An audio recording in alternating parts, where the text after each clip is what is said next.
नमस्कार दोस्तों, एक बार फिर से आप सभी का स्वागत है आपके अपने YouTube चैनल यू सक्सेस पर। साथियों, मैं आज आपके साथ जुड़ा हूं भारतीय इतिहास को लेकर। और भारतीय इतिहास में हमने एक टॉपिक शुरू किया था, आपको पता है तो, दिल्ली सल्तनत। दोस्तों, दिल्ली सल्तनत का जो हमने इसके पहले बहुत सारे वीडियो पढ़े हैं, आज हम नए वंश की बात करेंगे। दिल्ली सल्तनत की बात करें तो ये 1206 से लेकर 1526 तक हम दिल्ली सल्तनत या दिल्ली सल्तनत काल बोलते हैं, इसको पढ़ते हैं। जिसके में हमने सबके पहले जब हमने देखा था तो इसमें 5 वंशों ने शासन किया था, बारी बारी से हमने देखा भी था। तो पहला वंश था दोस्तों गुलाम वंश, जिसने 1206 से लेकर 1290 तक इसने यहाँ पर शासन किया था, ये हमने देखा था, ये हमने पूरा पढ़ लिया था। आज हम नेक्स्ट वंश की बात करेंगे जो कि दिल्ली सल्तनत का दूसरा वंश है, उसका नाम है दोस्तों खिलजी वंश। अगर खिलजी वंश की बात करें तो खिलजी वंश ने यहाँ पर 1290 से लेकर 1320 तक यहाँ पर खिलजी वंश ने यहाँ पर शासन किया है दोस्तों दिल्ली सल्तनत पर। तो आज हम खिलजी वंश को कंप्लीट करेंगे आज के वीडियो में। तो खिलजी वंश अर्थात ये दोस्तों जो खिलजी थे, खिलजी वंश थे, ये कौन थे? पहली बात ये आती है कि खिलजी जो थे वो कौन थे। तो दोस्तों अगर खिलजी की बात करें तो ये अफगान की एक जाति थी दोस्तों। पहले जो हमने देखा था तुगलक, इस प्रकार से गुलाम वंश, दोस्तों एक तुर्क थे, इस प्रकार से ये थे दोस्तों अफगान। दिल्ली सल्तनत में ये पहला वंश था जो कि दोस्तों अफगान वंश था, और बाकी के 4 वंश चारों तुर्क थे दोस्तों। तो ये थे अफगान की एक जाति थी जो तराइन का द्वितीय युद्ध हुआ था, मोहम्मद गोरी वर्सेस पृथ्वीराज चौहान तरते के बीच में जो तराइन का द्वितीय युद्ध हुआ था 1192 में जो युद्ध हुआ था, उस समय ये जाति भारत में आई थी दोस्तों। कब? तराइन के द्वितीय युद्ध के बाद ये जाति भारत में आई। ठीक है, तो ये तो बेसिकली बातें हो गई। इस वंश का जो संस्थापक था दोस्तों, वो था दोस्तों जलालुद्दीन फिरोज खिलजी। दोस्तों, खिलजी वंश का जो संस्थापक था वो था जलालुद्दीन फिरोज खिलजी। दोस्तों, इसके द्वारा 1290 में एक नए वंश की स्थापना की गई और उस वंश का नाम रखा उन्होंने खिलजी वंश दोस्तों। जो कि इस प्रकार से 90 में इसने स्थापना की थी। इस वंश की बात करें तो ये 13 जून 1290 को इसने इस प्रकार से स्थापना की थी, और इसने लगभग 6 वर्ष तक शासन किया था, 96 तक ये इसका शासन काल है दोस्तों, जलालुद्दीन फिरोज खिलजी का। दोस्तों, इसने स्थापना की थी 13 जून 1290 को इसने स्थापना की थी। कहते हैं कि इस प्रकार से एक दयालु प्रवृत्ति का राजा था, और इसी कारण से इसका एक उपनाम है दोस्तों कोमल हृदय का सुल्तान। दोस्तों, क्या नाम है इसका? कोमल हृदय का सुल्तान जलालुद्दीन फिरोज खिलजी को कहा जाता है। अगर दोस्तों इसकी उपाधि की बात करें तो उसकी उपाधि है दोस्तों इब्ने इसक इसकी उपाधि है। इसका तात्पर्य होता है दोस्तों तलवार का सुल्तान। दोस्तों, ठीक है, तलवार का बेटा। दोस्तों, ये इसकी नाम है। दोस्तों, राजधानी की बात करें तो इसने जैसे ही अपनी गद्दी पे बैठा तो इसने दोस्तों किलोखरी नामक स्थान है दोस्तों, यूपी में पड़ता है, उसने इसको अपनी राजधानी बनाया था। किसने? जलालुद्दीन फिरोज खिलजी ने। दोस्तों, बात करें अगर इसके आक्रमणों की, आक्रमण से भी क्वेश्चन बनते हैं। अगर हम आक्रमण की बात करें तो इसके तो 2-3 एक आक्रमण है जो कि दोस्तों एग्जाम की दृष्टि से अच्छे हैं। पहला है इसका आक्रमण दोस्तों 1290 में इसने आक्रमण किया था, और किस पे किया था दोस्तों? रणथंबोर पे दुर्ग है अपना, उस रणथंबोर दुर्ग पे इसने आक्रमण किया था। और ये आक्रमण जो कि हम दोस्तों राजस्थान के इतिहास में हमने पूरी डिटेल से इसको पढ़ लिया है। अगर आपने वो नहीं देखा है तो आप वहां पर जाके देखो। यहाँ पर मैं आपको इंडियन हिस्ट्री में इसकी ज्यादा डिटेल से इसको बताने की कोशिश नहीं करूंगा। तो रणथंबोर 1290 में रणथंबोर पर आक्रमण किया था जलालुद्दीन फिरोज खिलजी ने, जो कि एक इस प्रकार से असफल रहा था, ये इस पे विजय प्राप्त नहीं कर पाया था। तो इस प्रकार से यहाँ पर एक इसने जो वाक्य कहकर इसको छोड़ दिया था कि इस प्रकार के ये रणथंबोर जैसे दुर्ग मुसलमान के एक बाल के बराबर भी नहीं है। दोस्तों, ये इस प्रकार से कहकर ये उस प्रकार से वहां से वापस आ गया था। तो दोस्तों ये था इसका पहला आक्रमण 1290 में रणथंबोर पर आक्रमण था, जो कि दोस्तों एक असफल आक्रमण था। 1292 में इसने दूसरा आक्रमण किया था दोस्तों मंडोर पर, और वहां पर इसने विजय प्राप्त की थी। उसको मंडोर पर विजय के नाम से इसको जानते हैं। 1292 में इसने किया था। 1292 में दोस्तों एक मालवा पे भी इसने आक्रमण किया था दोस्तों, उसको मालवा विजय के नाम से जानते हैं। लेकिन बात यह है कि जो मालवा विजय प्राप्त की थी दोस्तों, वह इस प्रकार से इसने, यह खुद नहीं गया था लड़ने, इसने अपने पुत्र अलाउद्दीन खिलजी को यहाँ पर भेजा था दोस्तों, ठीक है, अपने दामाद अलाउद्दीन खिलजी को इसने वहां पर भेजा था। और वहां पर इस प्रकार से अलाउद्दीन खिलजी ने मालवा पर विजय प्राप्त की, और उसी विजय को मालवा विजय के कुश होकर और अलाउद्दीन खिलजी को जलालुद्दीन फिरोज खिलजी ने इस प्रकार से अवध, कड़ा और मनसिकपुर, अवध, कड़ा और मनसिकपुर की इस प्रकार से इसको सूबेदारी सौंपी थी दोस्तों। ये आपको याद रखना है दोस्तों। किस विजय पर? मालवा विजय पर जलालुद्दीन फिरोज खिलजी ने अलाउद्दीन खिलजी को अवध, कड़ा और मणिकपुर की सूबेदारी किसको सौंपी थी? अलाउद्दीन खिलजी को सौंपी थी। ये आपको याद रखना है दोस्तों। एक आक्रमण और इसका 1292 का, वो है दोस्तों मंगोल अब्दुल्ला खान ने 1292 में मंगोल जाति है, बहुत खतरनाक जाति है मंगोल जाति, उसने एक आक्रमण किया था दोस्तों अब्दुल्ला खान ने। उस आक्रमण को भी जलालुद्दीन फिरोज खिलजी ने इसको रोका था दोस्तों 1292 में। एक इंपोर्टेंट आक्रमण और है दोस्तों, वो आपको, और बाकी के याद रखो तो रखो लेना, नहीं तो बाकी ये इंपोर्टेंट आक्रमण ये आपको तो याद रखना ही है दोस्तों। ये था दोस्तों 1294 में अलाउद्दीन खिलजी के नेतृत्व में, जलालुद्दीन खिलजी ने किया था ये आक्रमण, लेकिन अलाउद्दीन खिलजी इस आक्रमण में गया था। यह था दोस्तों देवगिरी पर आक्रमण, ठीक है, कहां पर? देवगिरी पे आक्रमण। और उस समय अगर देवगिरी की बात करें तो देवगिरी का जो शासक था वो था दोस्तों रामचंद्र उस समय देवगिरी का शासक, गुजरात में पड़ता है दोस्तों देवगिरी। और ये युद्ध हुआ था रामचंद्र वर्सेस अलाउद्दीन खिलजी के बीच में दोस्तों। इस आक्रमण में भी अलाउद्दीन खिलजी को ही इस प्रकार से जलालुद्दीन फिरोज खिलजी ने भेजा था। तो ये आपको यहाँ तक की बेसिकली बातें ये आपको याद रखनी है। एक इंपॉर्टेंट बात यह है इस युद्ध के 1294 वाले युद्ध की, कि यह भारत का प्रथम आक्रमण था, यह भारत का मुस्लिमों का प्रथम आक्रमण था दक्षिणी भारत में। या आप दिल्ली सल्तनत का दक्षिणी भारत में यह प्रथम आक्रमण था, देवगिरी पर आक्रमण 1294 में। याद रखेंगे कौन गया था? अलाउद्दीन खिलजी गया था। किसने भेजा था? जलालुद्दीन फिरोज खिलजी ने इसको भेजा था दोस्तों, ठीक है, 1294 में देवगिरी पर आक्रमण, ठीक है। यह मुस्लिमों का दक्षिणी भारत पर प्रथम आक्रमण था, या आप यूं कह सकते हो कि दिल्ली सल्तनत का दक्षिणी भारत में यह प्रथम आक्रमण था दोस्तों। ये इस आक्रमण की बात हो गई। उसके बाद में कहते हैं कि इसकी अगर हत्या की बात करें तो 1296 में, 94 में आक्रमण किया, 1296 में इसका एक भतीजा था और प्लस दामाद अलाउद्दीन खिलजी क्या था दोस्तों? इसकी पुत्री का पति था दोस्तों, अर्थात इसका क्या हो गया? दामाद हो गया। तो अलाउद्दीन खिलजी और प्लस इसके भतीजे ने मिलकर इसकी एक स्थान पड़ता है दोस्तों कड़ामणिकपुर स्थान पड़ता है दोस्तों, इलाहाबाद में स्थान पड़ता है। वहां पर इसके भतीजे प्लस अलाउद्दीन खिलजी इसके दामाद ने मिलकर और यहाँ पर इसकी 1296 में जलालुद्दीन फिरोज खिलजी की कर दी थी यहाँ पर हत्या दोस्तों। तो ये आपको याद रखनी है। यहीं से जलालुद्दीन खिलजी की कहानी होती है दोस्तों खत्म।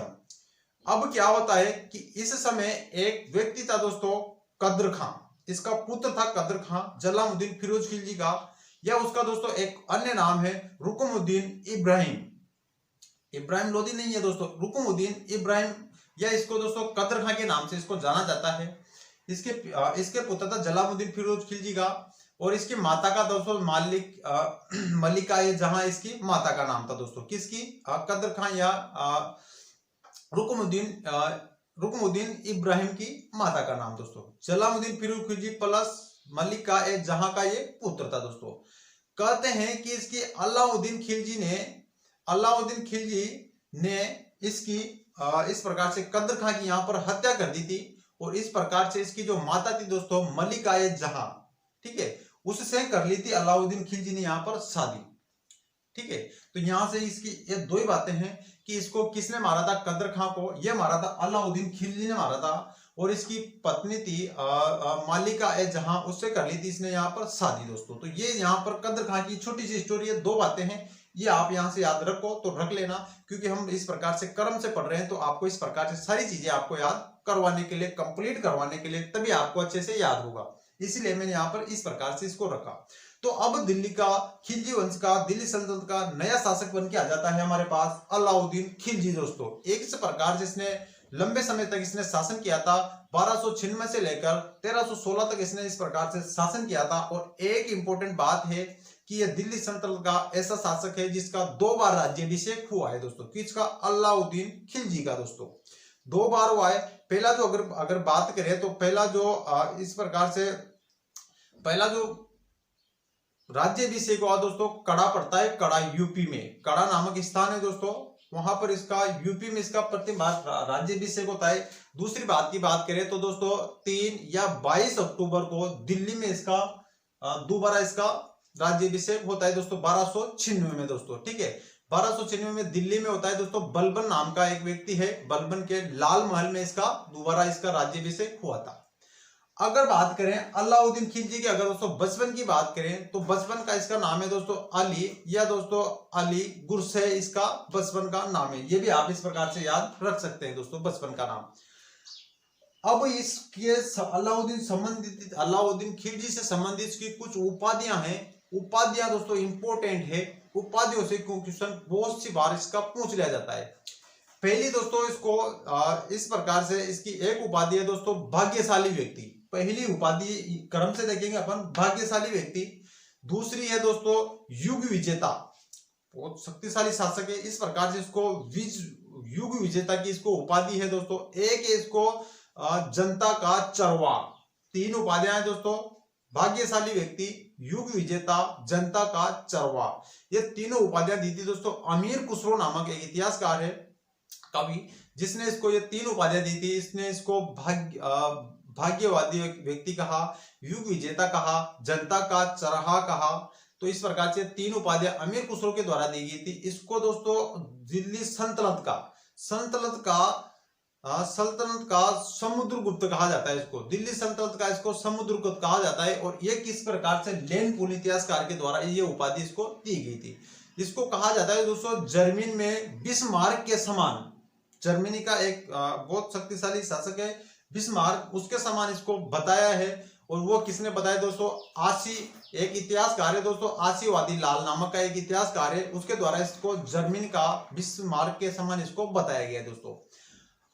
एक इतिहासकार हो दोस्तों स्मिथ का नाम तो आपने सुना ही होगा। स्मिथ नाम का एक इतिहासकार है जिसने दोस्तों अलाउद्दीन खिलजी का साम्राज्य लज्जापूर्ण बताया है। देखो आप, इस प्रकार से हमने देखा था मल्लिका जहां की शादी कर ली इसने, तो इस प्रकार से ये अलाउद्दीन खिलजी का जो साम्राज्य है दोस्तों वो स्मिथ ने एक प्रकार से लज्जापूर्ण बताया। तो ये कमेंट है, तो ये कमेंट आपको ध्यान में रखने हैं क्योंकि एग्जाम में इस प्रकार से कमेंट पूछ लिए जाते हैं दोस्तों। तो लज्जापूर्ण साम्राज्य किसने बताया? अलाउद्दीन खिलजी का ये बताया दोस्तों, स्मिथ ने इसको लज्जापूर्ण साम्राज्य इसका बताया है। इसको दोस्तों कहा गया है दूसरा सिकंदर। क्या कहा गया है इसको? एक उपाधि और इसकी दूसरा सिकंदर कहा गया है इसको।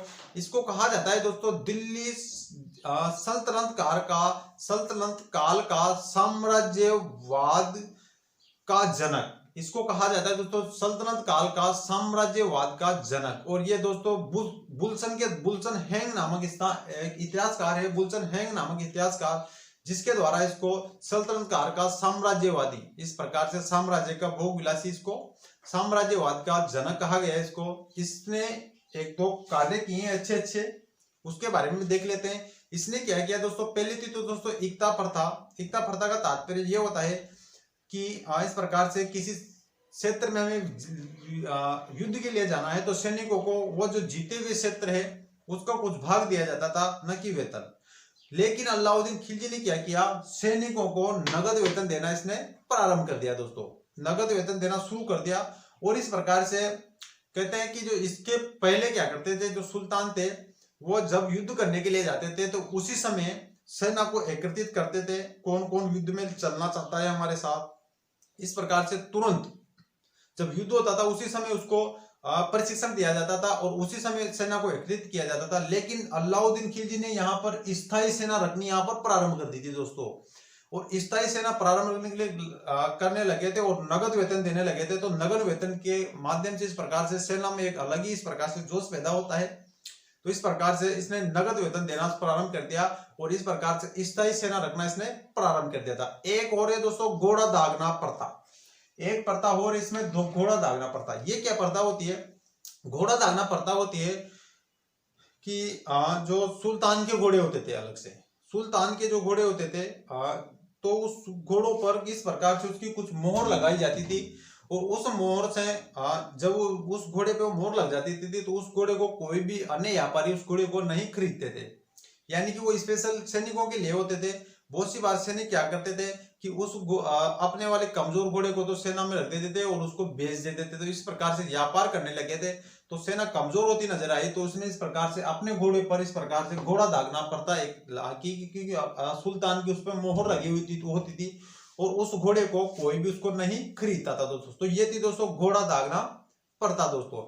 एक ही था दोस्तों सैनिक होलिया प्रथा, एक होती थी दोस्तों सैनिक होलिया प्रथा, अर्थात जो जिन सैनिकों को अलाउद्दीन खिलजी प्रशिक्षण देता था, जिन सैनिकों को अलाउद्दीन खिलजी प्रशिक्षण देता था तो वो क्या करते थे, उस सैनिक को तो नहीं बेचते थे और इस प्रकार से कोई बुजुर्ग जो कमजोर थे उसको भी इस प्रकार से एक्सचेंज कर लेते थे। मतलब आप समझ सकते हो, एक्सचेंज कर लेते थे, क्योंकि अच्छा वाला जो सैनिक था उसको तो वहां रख लेते थे और उसको इस प्रकार से उस अच्छे वाले सैनिक के वेतन में कमजोर सैनिकों को बेच दिया जाता था। तो इस प्रकार से उसने इस प्रकार से सैनिकों का एक फोटो रखना, फोटो बोलते हैं ना आप, इस प्रकार से फोटो रखना उसने शुरू कर दिया ताकि कोई भी एक्सचेंज ना कर सके दोस्तों। तो इस प्रकार से सैनिक होलिया प्रथा किसने शुरू की थी? तो वो की थी दोस्तों अलाउद्दीन खिलजी ने। घोड़ा दागना प्रथा किसने शुरू की थी? तो दोस्तों वो भी की थी अलाउद्दीन खिलजी ने दोस्तों। एक इसने दोस्तों मूल्यांकन नियंत्रण प्रणाली चलाई थी इसने, मूल्यांकन नियंत्रण प्रणाली, या इसको कह सकते हो आप बाजार नियंत्रण प्रणाली। मूल्यांकन नियंत्रण प्रणाली या दोस्तों बाजार नियंत्रण प्रणाली, बाजार में इस प्रकार से सुधार लाने के लिए तो उसने इस प्रकार से यह प्रणाली चलाई थी। और इसका दोस्तों निरीक्षक होता था दोस्तों, जो निरीक्षक करने वाला होता था उसको मुहतसिब बोला जाता था। क्या बोला जाता था? उसको मुहतसिब बोला जाता था, निरीक्षक को मुहतसिब बोला जाता। और इस बाजार नियंत्रण प्रणाली का जो अध्यक्ष होता था उसको बोलते हैं दोस्तों बरीद के नाम से उसको जानते थे। इस प्रणाली से क्या हुआ कि जो अमीर लोग थे वो इस प्रकार से प्रभावहीन हो गए, अर्थात उसका प्रभावहीन का तात्पर्य समझते हो ना आप कि उसका इस प्रकार से उसका प्रभाव कम हो गया दोस्तों, ठीक है, उस पर ज्यादा प्रभाव पड़ा है, उस प्रकार से वो प्रभावहीन हो गए। और इस प्रकार से अगर कहते हैं कि दोस्तों अलाउद्दीन खिलजी के समय सर्वाधिक खालसा भूमि हुई है दोस्तों, ठीक है। खालसा भूमि का मतलब जानते हो ना आप, जो जिसका कोई भी इस प्रकार से अधिकारी न होता है तो उसको जो राज्य होता है उसमें उसको मिला लिया जाता है, तो दोस्तों वो होती है खालसा भूमि। तो अलाउद्दीन के समय सर्वाधिक खालसा भूमि मिली है। इस प्रकार से इसने एक प्रथा लगाई थी दोस्तों मसाहत प्रणाली। इसने एक प्रणाली चलाई थी दोस्तों मसाहत प्रणाली। ये होती थी दोस्तों जो भूमि को मापने के लिए, जैसे मान लो कोई ज्यादा भूमि इस प्रकार से उस पर खेती कर रहा है तो उसने इस प्रकार से इस प्रणाली के तहत इसने भूमि को नापा और उस प्रकार से उसी भूमि पर कृषकों को खेती करने के लिए कहा दिया दोस्तों। तो ये थी दोस्तों मसाहत प्रणाली, जो कि दोस्तों भूमि नापने की एक इकाई थी दोस्तों। इसके बाद में दोस्तों आज की वीडियो में इतना ही। कल के वीडियो में दोस्तों हम अलाउद्दीन खिलजी की जो विजय है उसको हम पढ़ेंगे।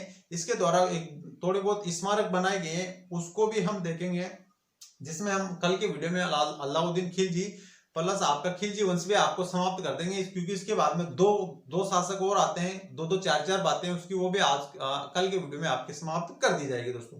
तो आज के वीडियो में इतना ही। वीडियो अच्छा लगा हो तो चैनल को लाइक शेयर सब्सक्राइब जरूर करें और अपने दोस्तों को शेयर करना ना भूलें।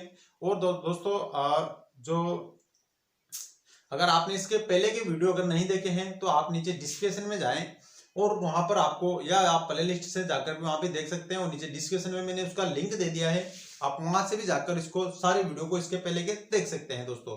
धन्यवाद, मिलते हैं नेक्स्ट वीडियो में। धन्यवाद आप सभी का वीडियो लास्ट तक देखने के लिए।